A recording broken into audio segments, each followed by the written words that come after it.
नमस्कार, मी सुबोध राणे. आज मी गावी आलोय. गावी आल्यानंतर मला समजलं की आमच्या घरी म्हणजेच राणे कुटुंबियांच्या घरी वाडवळ म्हणजे देवपण, मालवणी भाषेमध्ये वाडवळ असं बोललं जातं. तर आमचं हे एप्रिल मेच्या दरम्यान एक देवपण असतं. तर आज मी तिकडे जाणार आहे. तिकडचं मी तुम्हाला कोकणी पद्धतीमध्ये देवपण कसं पद्धतीमध्ये करतात, रूढी परंपराप्रमाणे हे चालत आलेली आहे. तर ते त्या ठिकाणी मी आज जाऊन आपल्याला तुमच्यासोबत हे व्हिडिओ शेअर करत आहे. व्हिडिओ आवडल्यास नक्कीच लाईक करा, माझ्या चॅनल सबस्क्राईब करा आणि शेअर करायला विसरू नका. तर चला, मालवणी पद्धतीमध्ये करण्यात येणारे देवपण ही प्रथा आपण जाणून घेऊया. सदर देवपणासाठी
आम्ही चालत देवपणाच्या ठिकाणी आल्यानंतर देवपणासाठी लागणारे जे साहित्य होतं, म्हणजे देवाला अर्पण करण्यासाठी जे जे काजळ, कुंकू, गुळ, खोबरं, साखर, विडा जे काय होतं ते आम्ही तयारी करून पुढील कामासाठी मार्गस्थ झालो. गावाकडची माणसे व त्यांना असलेली आवड आता जर बघितलं तर कोणाच्या खांद्यावर टॉवेल आहे, तर कोणाच्या हातामध्ये काठी आहे, तर कोण टॉवेल गुंडाळून येत असतो. म्हणजेच एक खूप अविस्मरणीय आहे बघण्यासाठी. सदर देवपण असो या वाडवळ असो, हे करताना यामध्ये मला दिसून आलं ते एकमेकातील आनंद आणि उत्साह, त्यामुळेच हे सर्व शक्य झालं आहे. कोकण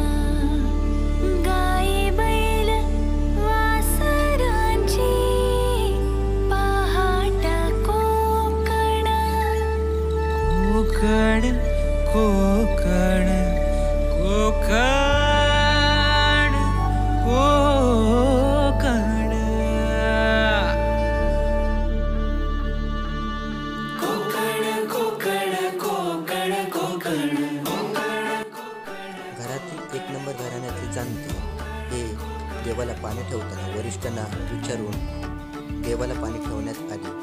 हे खूप लक्षणीय होतं, कारण प्रत्येक ठिकाणी वरिष्ठ माणसे यांना त्यांचा त्या कामाचा अनुभव असतो आणि तो अनुभव असल्यामुळे या सर्व कामामध्ये विचारून त्यांना देवाला पाणी ठेवले जातात.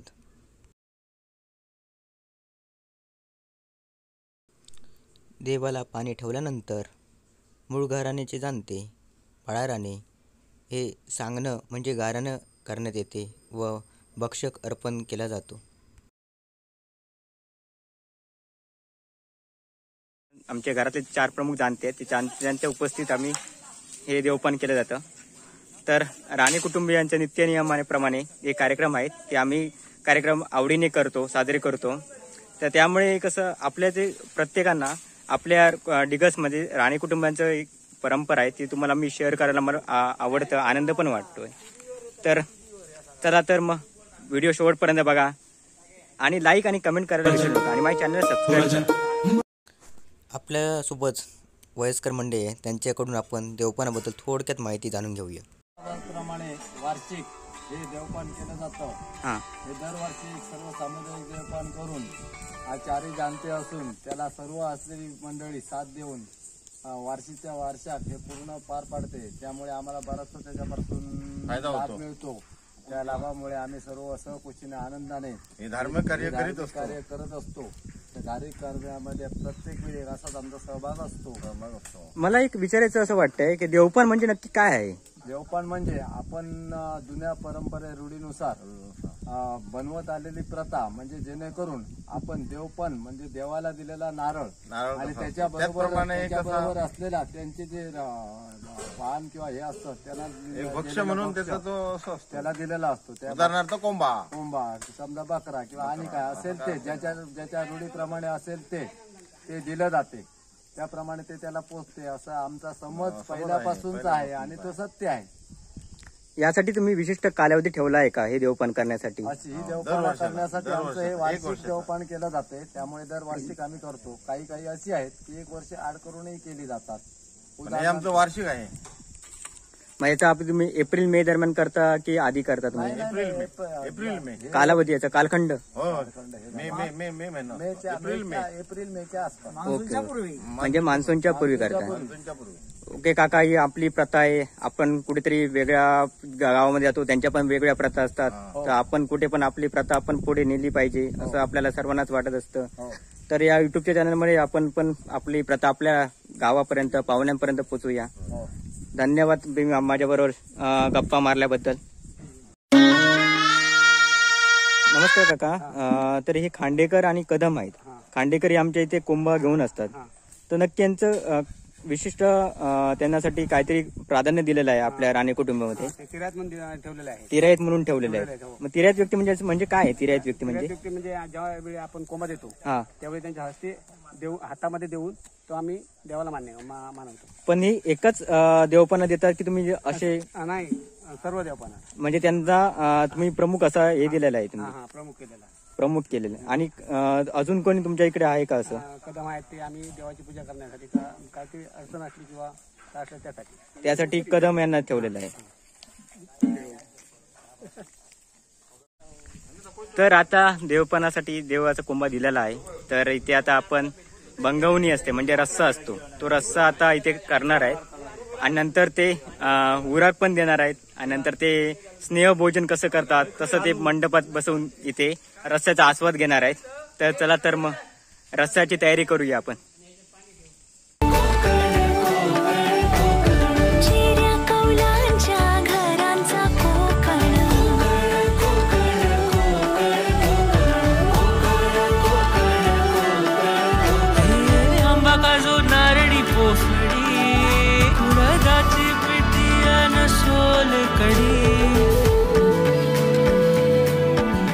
भाकरी कालवणाची चव लयनारी, कोकणाची बायू जेवणात भारी.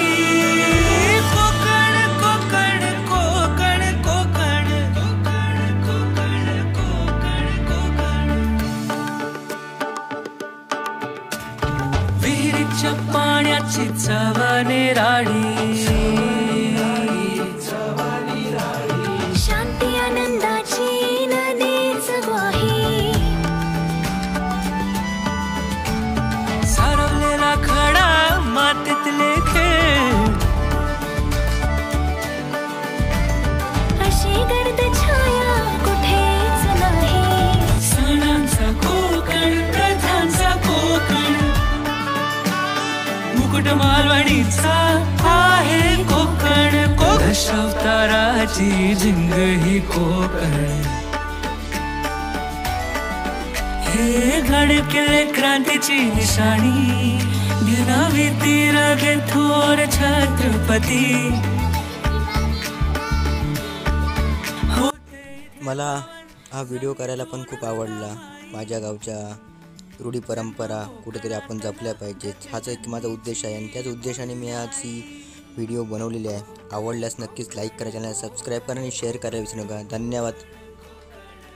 अशा प्रकारच्या नवीन नवीन कन्सेप्ट मी तुमच्यासोबत शेअर करतच राहीन. तोपर्यंत माझ्या यूट्यूब चॅनलला असेच कनेक्ट राहा. आणि ही व्हिडिओ मित्रपरिवारांना शेअर करा.